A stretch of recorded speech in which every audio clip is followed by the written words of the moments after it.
Hi, welcome back to another informative video where we discuss things about saving, investing, stock market, and a lot of practical tips that you can use to improve your way of living. Today's video, as you can see from the title, we're going to talk about this Filipino culture, and I'm pretty sure you've heard this a lot of times, wherein ang mga anak ang ginagawang retirement plan ng mga Pinoy. Ang weird, no? Why would you bring a child into this world to actually experience a lot of hardships? Tapos sa dulo, ang plano mo lang pala sa bata ay gawing retirement plan. This holds true for a lot of Filipino families. Even ako, ganun yung tingin din sa amin ng mga magulang ko because they keep on saying this. Kaya nga ako nag-anak kasi para may mangyayari or may mag-aalaga sa akin in the future. Kaya nga ako nag-anak para may aasahan ako pagtanda ko. Now, doon sa bata, naging burden ka. So how can we actually change this mindset, and what are the things that you can also do so that you'll be able to educate your parents that this is the wrong mindset? Una sa lahat, it's deeply rooted in our culture, in our tradition, kung saan ang mga magulang nag-aanak kasi iniisip nila kapag tumanda sila may mag-aalaga sa kanila. Right after makatapos at nag-start ng mag-aral yung mga anak nila, feeling nila tapos na yung role nila at nakadepende na lang sila dun sa mga anak nila. Di ba kayo naaawa doon sa mga anak na ginawa nyo? I hate to say this, but that's actually true. Bakit ganun, no? Nakakainis. Kahit ako, iritang-irita ako sa mindset na yun because even ako nararanasan ko yun eh. But I'm gonna share with you the steps that I actually do so that I'll be able to turn that around. Bago tayo magsimula, I just want to put a disclaimer that this varies per household. Iba-iba po tayo ng pamilya, iba't iba tayo ng experience, iba't iba tayo ng upbringing, iba't iba rin tayo ng pinaniniwalaan. But if you think this video is applicable to you, then continue watching. But if you think na hindi ito makakatulong sa mental health mo, then feel free to leave this video and look for another option. Marami pa naman akong hinandang video for you. Okay, simulan na natin. Madalas maririnig mo yan sa family gatherings. Ito yung anak ko kasi ganito, ganyan, bla bla bla. Pero wala atang magulang ang talagang naghanda para sa kinabukasan hanggang sa pumatay sila or hanggang sa mawala sila sa mundo. Parang wala silang inihandang plan sa anak nila. It's more of the anak being someone who would actually help them out. But it's not the other way around. Ang hirap, no? Kasi confusing, ginawa ka para maging retirement plan or maging panapal. Parang I would always want to think that you made a kid because you want to fulfill God's plan into this kid and you want to share that purpose doon sa bata and actually let that person live and will have a happy life. Parang napaka-imposible nun. So, kung ako ang tatanungin nyo, ikaw na lang ang bumali nun. There's no way that your parents will change the way they think. Maybe little, pero hindi ganun kalaki. Kasi at the end of the day, ganun na sila pinalaki, ganun na yung pagkakaintindi nila. At nung pinlano kanila, yun ang nasa utak nila. Now that we have a lot of platforms that talk about these things, doon lang naman nagiging open na maybe we can get married, but let's not have a kid because the world is just too cruel for us to raise a kid. Ngayon lang naman nagkakaroon ng ganong konsepto eh. Pero ang konsepto lagi at noong unang panahon at nung mga magulang natin is magkaanak ako because I'll make that kid as my retirement plan. Siya ang magpapatuloy or siya ang bubuhay sa akin in the future, which is very, very wrong. So these are the things that I'm gonna share with you which I think will be helpful. Ang dami ko pang gustong sabihin actually on top of this, pero gawin na lang natin siyang simple. Education should be at the center of your family when it comes to learning the value of retiring and financial. Kasi tama naman lagi na pag alam mo yung pinapasok mo, then the more that it would have like a ripple effect dun sa mga taong nakapalibot sa'yo. Pero kung ikaw mismo, kulang yung financial literacy aspect ng pagkatao mo, then the more na hindi mo mai-influence yung mga taong nakapalibot sa'yo. If you educate your parents and nakinig sila, good for you. But for most cases, hindi ganun yung mangyayari. Start mo nang ikaw ang gumawa ng action more than you waiting for them to listen to you. Kasi hindi talaga yung mangyayari kasi mas bata tayo sa kanila. Ang unang ginagawa would be educating them. Ngayon lang sila na open with the value of insurances, savings account, how they can use credit cards and maximize it. And at the same time, ano yung mga value ng preparing for the future, like memorial plans, memorial lots, dun sila na open. Ang sarap kaya na kapag may nangyari, yung mga unforeseen, naka-ready ka na lang. Alam mo yun, nagse-cellphone ka na lang ganyan because ready na lahat. Kasi naman yung mga ngarag ka saan mo kukunin lahat-lahat ng mga bagay-bagay kasi hindi ka naghanda. Alam mo yun?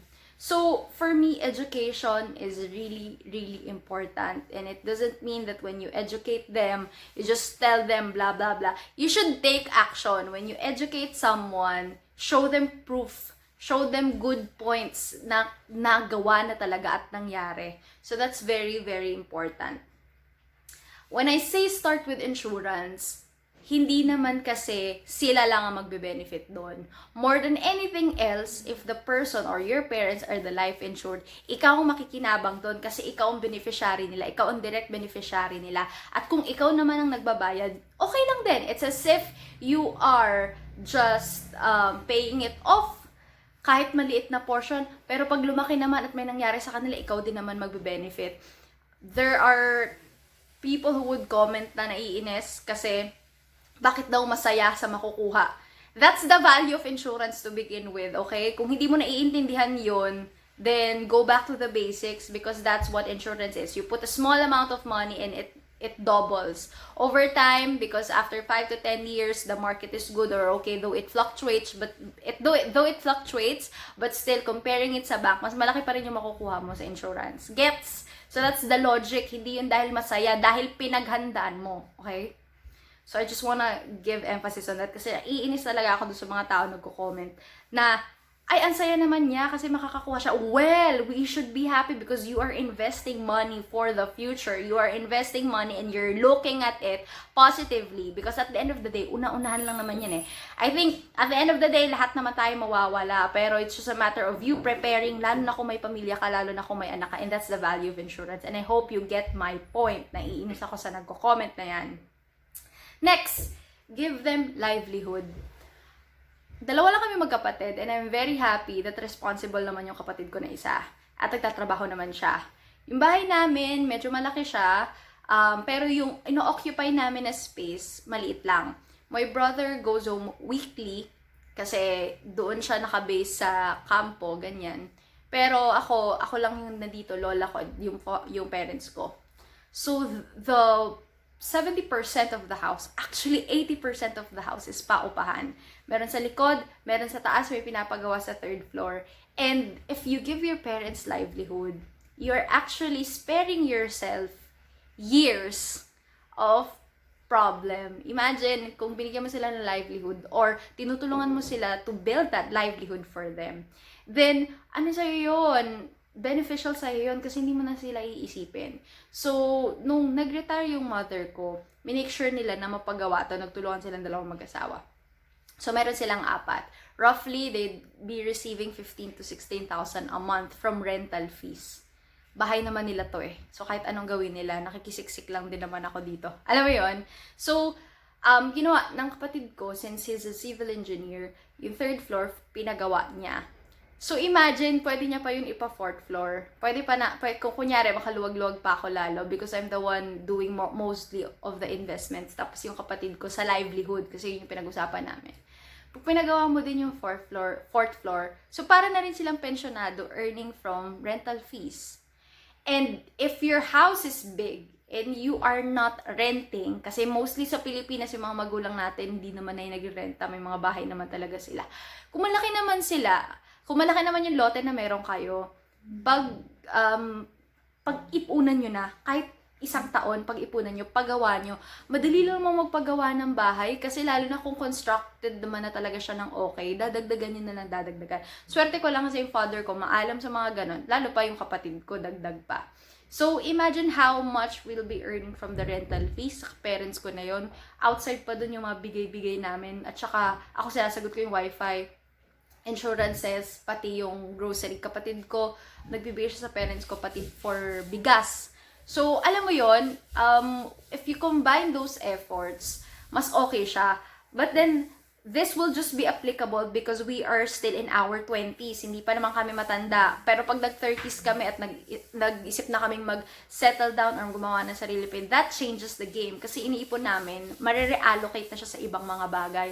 So, I would suggest you put like a percentage of your salary to give your parents some livelihood, and the best option for you to do that would be through rental fees. Yung bahay nyo, gawin nyo yun, i-segment nyo, i-section nyo, siksikan muna kayo sa maliit na portion, and if you're watching this, be responsible enough to get your own house. Madaming low-cost housing, ikaw lang nag-iisip na mahirap bumili ng bahay kasi nga iniisip mo, bahay, real estate property.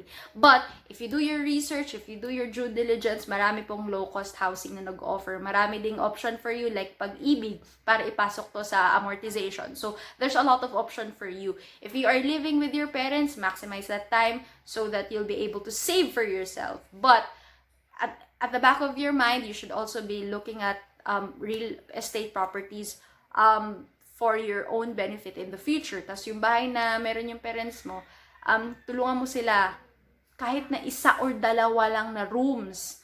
Imagine yung mga sa Metro Manila, lalo na yung may mga malalapit sa mga prime location ng mga nagtatrabaho for working professionals. Ang bilis nun sa napaupahan.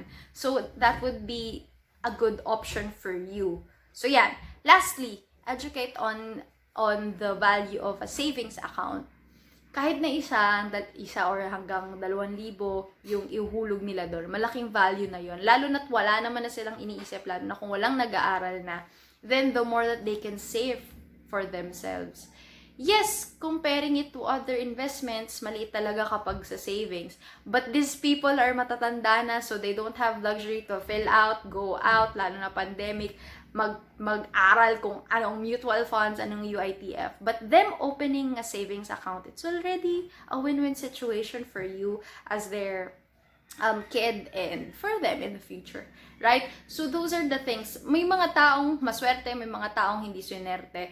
Pero hindi mo na yan mababali. I doubt. Ikaw na ang pumigil or mag-cut ng stigma na yon na yung mga bata ginagawang retirement plan. Ikaw na yung mag-cut ng stigma na yon, and this generation, ikaw na rin ang mag-inform or mag-educate sa kanila, because there's no way that you can cut that idea sa utak nila kasi yun na yung kinalakihan nila. But you can always make a difference by starting out these simple things that I shared. So yun.